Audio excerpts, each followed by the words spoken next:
درود و ارادت. امیدوارم حالتون خوب باشه. خیلی خوش اومدید به روز 8 از چالش پاس کردن پراپفرم. خب مشخصات حساب رو میبینید و تقریبا $44 هم حسابمون توی سوده.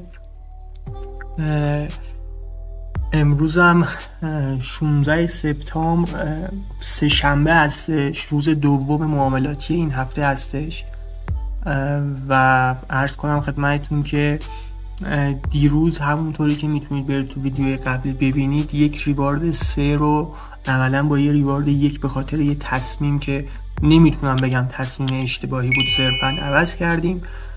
ولی خب باید این موضوعات، این اتفاقات رو از قبل قبول کنیم و اینو توی ذهنمون داشته باشیم که اگه امروزی تیپی 3 مون تبدیل به تیپی 1 شد، ممکنه روزهای دیگه واقعا تیپی 3 مون تبدیل به تیپی های بیشتر بشه و عدم قطعیت رو درک کنیم و به کار خودمون طبق اون پروسه‌ای که تو ذهنمونه ادامه بدیم و ایمان داشته باشیم که نتیجه حاصل میشه.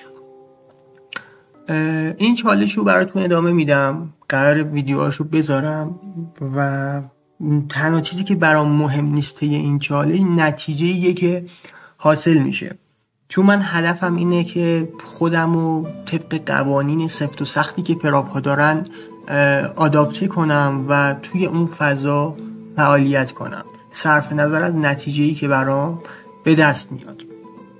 در ادامه همراه من باشید. امروز هم اگه معامله‌ای بود یا اگه موردی بود بهتون توضیح میدم و باهاتون به اشتراک میذارم.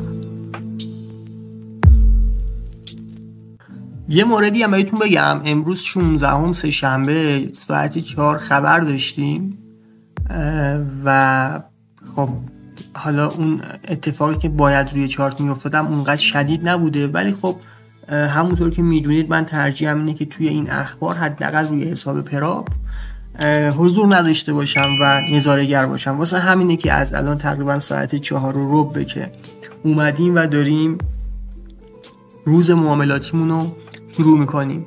بریم روی چارت ببینیم چی برامون پیش میاد.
خب بچه ها، امروز یه روز خیلی سخت بود واسمون و حالا یه سری دیدگاهی داشتیم که مثلا اینجا واسه فروش درست بود ولی خب تریگر لازم رو نگرفتیم و خب فروش هم انجام نشد، یا مثلا این کف دنبال بای بودیم ولی اتفاق خاصی نیفتاد که بخواد ما رو وارد بای کنه. و یه معامله استاف هم اینجا داشتیم که این هم مشخصاتش، من انتظار ادامه روند رو داشتم ولی خب از اینجا روند خب برعکس شد و یه روند جدید تا این سطح رأس حرکتیمون تشکیل شد.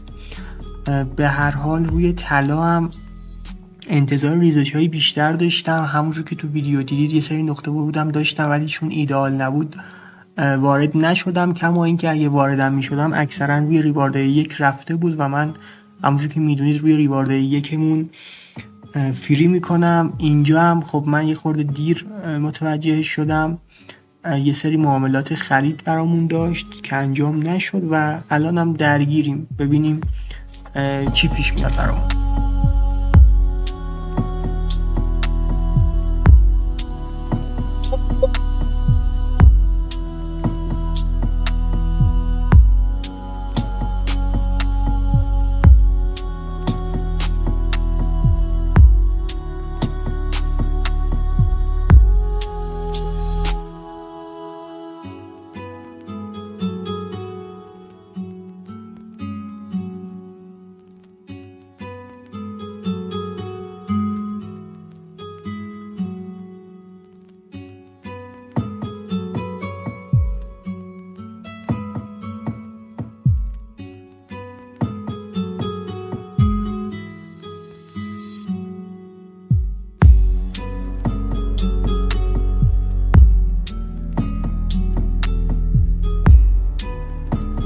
خب بچه این طلا هم از همون منطقه‌ای که مد نظرمون بود ریخت، ولی خب یه سری ریجکت نیاز داشتم که از اینجا به سل بزنم که نداد متاسفانه. و همین دیگه تقریبا 2 ساعته که پای چارتیم و امروزم با این لاگی که میبینید تموم میکنیم.